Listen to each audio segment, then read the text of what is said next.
안녕하세요. 세로이입니다. 휴일 잘 지내고 계시는지요? 이 시간에는 CMO 사업들, 메신저 RNA 백신에 관련한 두 개의 종목이 있죠. 바로 엔지캠 생명과학과 ST팜에 대한 부분입니다. 글로벌에서는 현재 코로나19 백신에 대한 mRNA 백신에 대해서 대단히 긍정적인 시그널을 보내고 있네요. 예방 효과와 안정성이 상대적인 다른 방식보다는 좀 더 평가를 높게 받고 있는 상황입니다. 먼저 엔지캠 생명과학은 현재 이번 달에 내년까지 mRNA 백신 공장을 건설할 계획인데 연간 생산량의 목표가 1억 도즈입니다.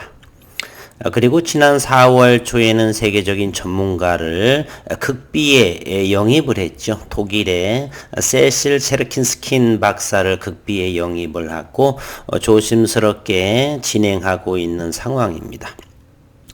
NGK 생명과학은 현재 개발 중인 EC18 리퀴드를 기반으로 하는 신약을 현재 하고 있는데 이 리퀴드는 mRNA 백신을 생산하는데 필수 요소죠. 필수적으로 필요한 원료에 해당하는 부분이고 미국 암학회에서 폐암 신약물질 연구 성과도 현재 발표하고 있으면서 빠르게 메신저 RNA에 대해서 이렇게 진행하고 내년까지를 하게 된다. 생산량을 1억 도즈다. 그래서 제가 바라보는 국내에서 mRNA 백신 생산에 대해서는 엔지캠 생명과학과 그리고 ST팜2 종목에 가장 큰 관련이 있지 않나 이런 생각을 또 해봅니다. 엔지캠 생명과학인 기술적인 부분을 잠시 들여다보게 되면 대략 11만 종가상으로 11만 6천원 정도가 됐는데 11만 2천원, 3천원 정도가 가장 저점인 모습이 아닌가 하는 생각을 일봉상에서 한번 들여다보면 그렇게 보입니다. 우선은 기업적인 내용, 메신저 RNA에 대해서 세계적으로 글로벌에서 어떤 일이 벌어지는가에 대해서 잠시 한번 살펴보도록 하겠습니다. 전 세계에서 코로나19 백신을 두고 갑론을박이 한창인데 각 나라마다 이해관계에 따라서 백신의 패권 다툼으로 지금 비화하는 양상을 보이고 있습니다. 무엇보다도 바로 기술 장악에 해당하는 부분이죠. 상대적으로 백신 수급에 여유가 있는 미국은 백신 기술을 함께 쓰자는 의사를 내비쳤고 조 바이든 미국 대통령은 코로나19 백신 지적재산권 유예를 지지한다 이렇게 밝힌 상태입니다. 물론 미국 정부의 지적재산권 유예 지지 의사가 파이자나 모더나 등의 관련 기술을 보유한 기업에 강제성을 갖는 건 아니라 보고요. 반면에 제약 강국인 독일은 반대 입장을 분명히 하고 있습니다. 독일에는 미국 제약회사 파이자 코로나19 백신을 공동 개발한 바이오엔테크가 있죠. 큐어백도 코로나19 백신 승인을 현재 기다리고 있는 상황이고 자국 기업이 보유한 코로나19 백신 기술을 공짜로 넘겨줄 수 없다는 생각, 지극히 당연하다 이렇게 생각이 듭니다. 백신의 지식재산권 유예는 WTO 가입국 164개 나라의 만장일치가 있어야 가능하기에 지식재산권 유예는 좀 힘들지 않나. 미국 정부의 입장 선회말로는 당장 가능한 사안이 아니라 볼 수가 있겠습니다.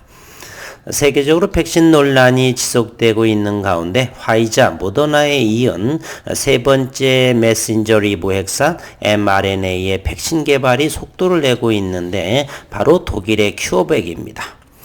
독일의 큐어백은 이르면 다음 주 정도에 mRNA 방식 코로나19 백신 임상 3상 결과를 현재 발표를 앞두고 있고요. mRNA 백신은 다른 방식보다 코로나19 예방 효과와 안전성이 높다는 이렇게 평가를 지금 받고 있습니다.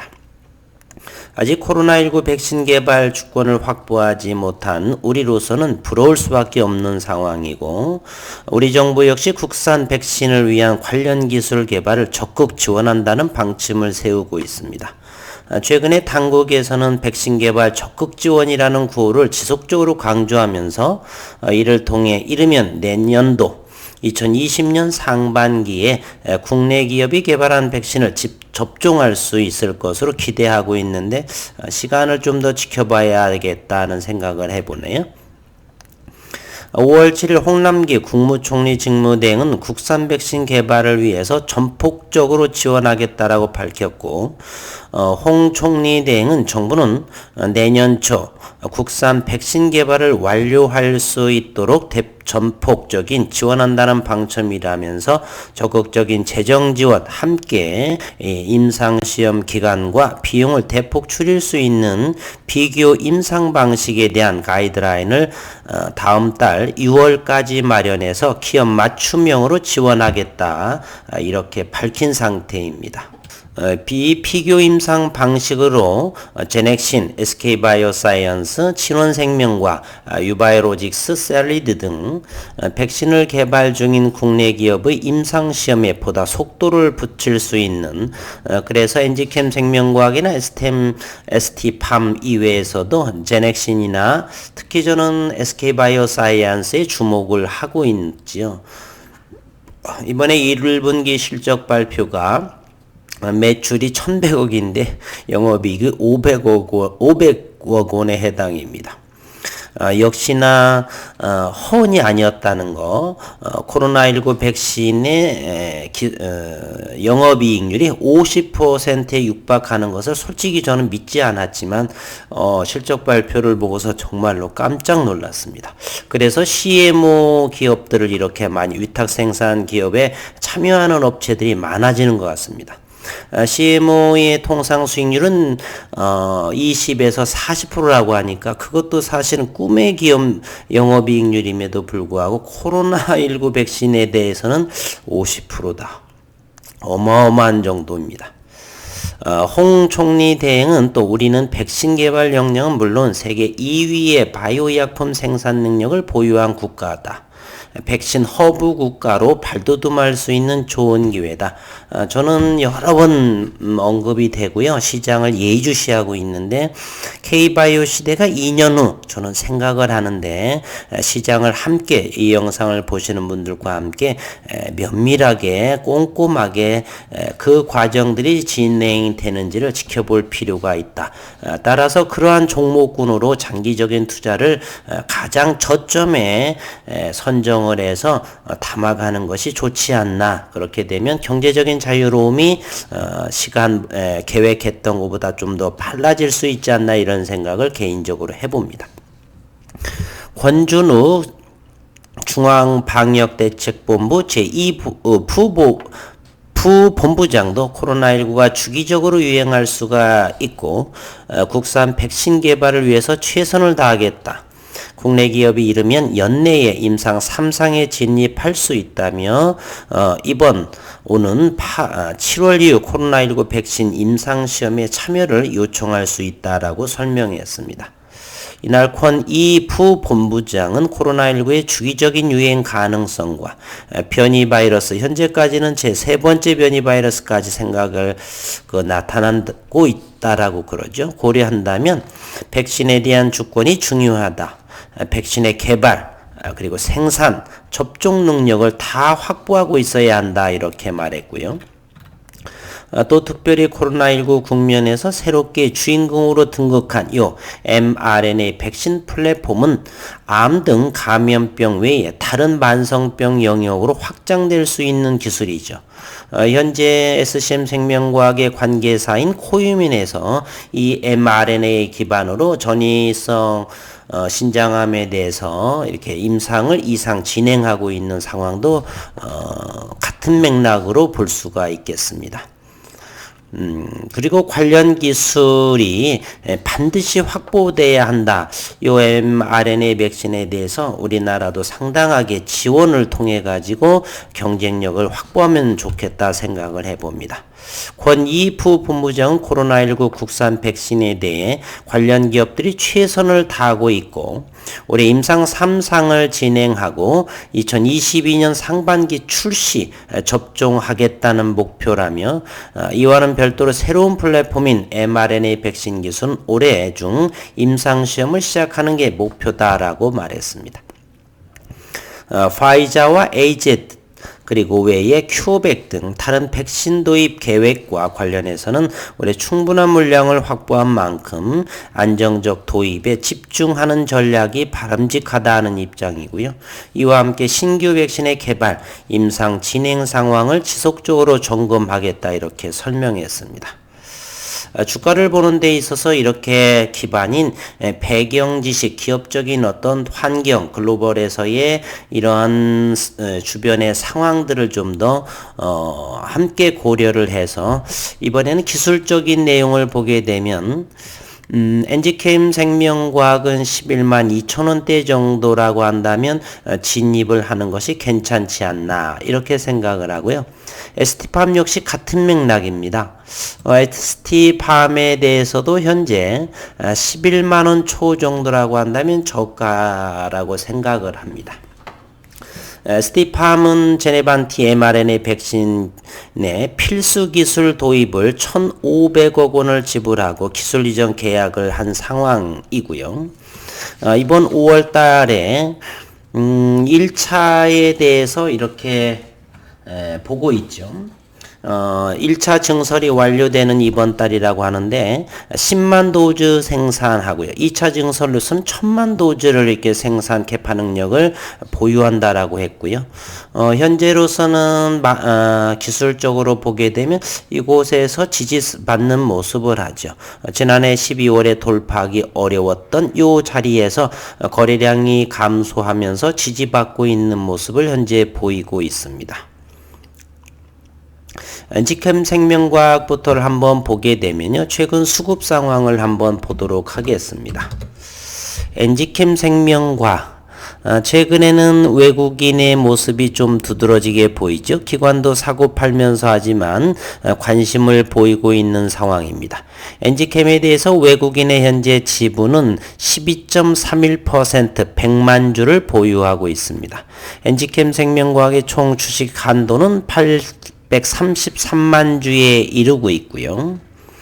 현재 공매도는 지속적으로 출회되고 있습니다. 엔지캠 생명과학은 5월 3일부터 그러나 상당히 수익권을 내고 있었죠. 평단가가 어떻게 보면은 12만 5천 원대, 12만 5천 원.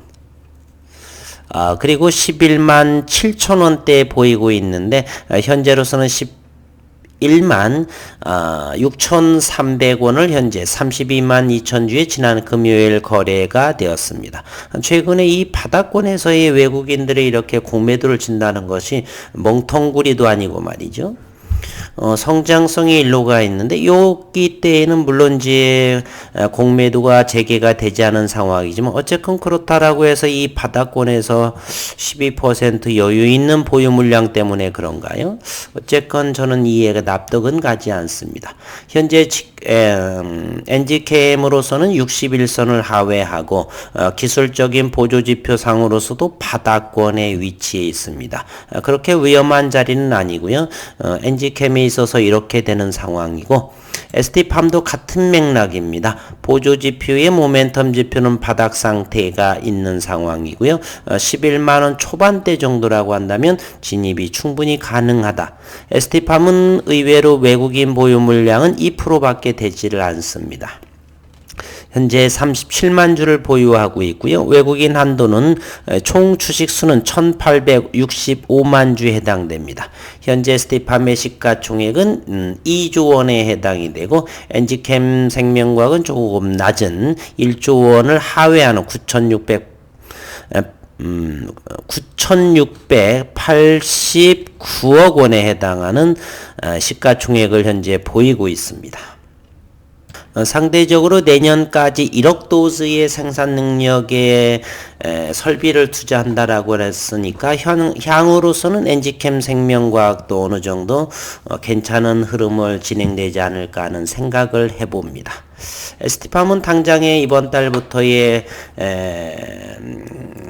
1차 증설이 마무리되면서 10만 도즈가 생산이 되고요. 기대해 보도록 하겠습니다. 이번에는 시장에서의 주체자들의 투자 심리를 한번 보겠습니다. 엔지캠부터 보게 되면 확연히 나타나는 것을 보일 수가 있죠. 11만원 초를 가장 저점으로 여기에 지난 12월에도 이곳을 돌파하기 어려웠던 요거 11만원, 11만 2천원 정도라고 한다면 대단히 지지받는 위치가 아닌가 이렇게 보여지고요. ST팜에 대해서도 같은 흐름을 보이고 있습니다. 꼭 11만 1,700원이 종가가 되는데요. 이렇게 11만 10만 11만 원대 아래에서는 괜찮은 흐름이 하지 않는가 이렇게 생각을 해봅니다. 이와 같은 위치의 형태를 보이고 있습니다.